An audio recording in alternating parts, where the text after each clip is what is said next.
আমরা আল্লাহওয়ালা, আমরা টুপিওয়ালা, আমরা দাড়িওয়ালা, আমরা পাঞ্জাবিওয়ালা। কোথায় আমাদের নামাজের রেজাল্ট? নামাজি যদি পড়ি তাহলে আমি গুনাহও ছাড়তে পারছি না কেন? আল্লাহর ওয়াস্তে আমার ভাই, মহতরম বুজুর্গ এবং দোস্ত, আমার কথাগুলো একটু বোঝার চেষ্টা করুন।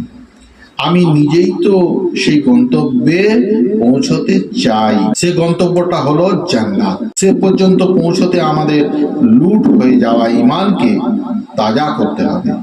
যে জীবন আমরা অবলম্বন করছি সে জীবন থেকে তওবা করতে হবে, ফিরে আসতে হবে সে পথ থেকে যে পথে আমরা হাঁটছি। প্রিয় ভাই, আমরা সর্বহারা পথিক, আমরা লুণ্ঠিত মুসাফির, আমরা আমাদের গন্তব্য হারিয়ে ফেলেছি। মন মগজ দুনিয়ার নেশায় আচ্ছন্ন।